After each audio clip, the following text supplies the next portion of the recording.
நாம மொழியக்கூடிய கலிமா என்ன? லா இலாஹ இல்லல்லா முஹம்மது ரசூலுல்லா என்ற கலிமாவை நம்ம சொல்றோம். இந்த கலிமால 2 பகுதி இருக்கு. முதல் பகுதி என்ன? லா இலாஹ இல்லல்லா. இந்த லா இலாஹ இல்லல்லாஹ்க்குள்ள 2 ஈமான் இருக்கு. ஒன்னு என்ன தெரியுமா?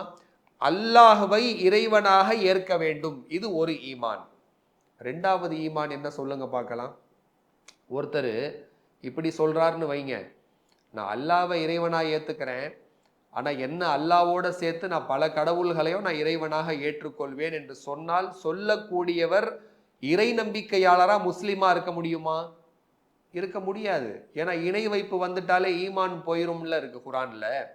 அப்போ அல்லாஹ்வை இறைவனா ஏற்கிறது ஒரு ஈமான். 2வது ஈமான் என்ன தெரியுமா? லா இலாஹ இல்லல்லாஹ்ல அல்லாஹ்வை மட்டும் இறைவனாக ஏற்க வேண்டும், இது 2வது ஈமான். இப்போ கலிமாவுடைய 2வது பகுதிக்கு வாங்க. முஹம்மது ரசூலுல்லா. முஹம்மது ரசூலுல்லாஹ்க்குள்ளேயும் 2 ஈமான் இருக்கு. ஒன்னு, ஸல்லல்லாஹு அலைஹி வஸல்லம் அவர்களை அல்லாஹ்வுடைய நபி ரசூல் என்று ஏற்க வேண்டும். 2வது ஈமான் என்ன தெரியுமா? ஒருத்தர் இப்படி சொல்றாருன்னு வைங்க, ஸல்லல்லாஹு அலைஹி வஸல்லம் அவர்களை நான் நபியா ஏத்துக்கிறேன், ரசூலா ஏத்துக்கிறேன், என்ன ரசூலுல்லாஹி ஸல்லல்லாஹு அலைஹி வஸல்லம் அவர்களுக்கு பிறகு நான் இன்னொருத்தரையும் நான் நபியாக ஏற்றுக்கொள்கின்றேன், ரசூலாக ஏற்றுக்கொள்கின்றேன் என்று சொன்னா சொல்லக்கூடியவர் முஸ்லீமா இருக்க முடியுமா? ஏன் இருக்க முடியாதுன்னு சொல்லுங்களேன். ஒருத்தர் ஸல்லல்லாஹு அலைஹி வஸல்லம் நான் ஏற்க மாட்டேன், நான் மறுக்கிறேன் அப்படின்னு சொன்னாதானங்க அவரு முஸ்லீமாக இல்லாம ஆவாரு. அவர் ஏத்துக்கிறேன்றாரு, ரசூலுல்லாவை ஏத்துக்கிறேன், நபியா ஏத்துக்கிறேன், ரசூலா ஏத்துக்கிறேன், என்ன அவர்களுக்கு பிறகு இன்னொருத்தர நான் நபியா ரசூலா ஏத்துக்கிறேன்னு சொன்னா சொல்லக்கூடியவர் முஸ்லீமா இருக்க முடியுமானா இருக்க முடியாது.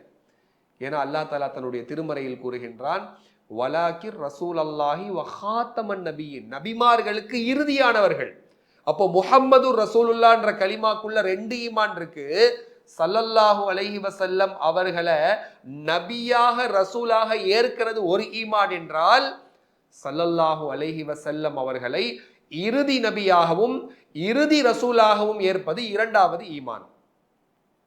இந்த கலிமால இந்த ஈமான் சரியாக இருந்தாதான் நம்ம முஸ்லிமாகவே இருக்க முடியும். பல முக்கியமான ஈமான்கள்ல லா இலாஹ இல்லல்லா முஹம்மது ரசூலுல்லாஹ்ல இந்த முக்கியமான 2 ஈமான்கள் இருப்பதை நாம் தெரிந்து கொள்ள வேண்டும்.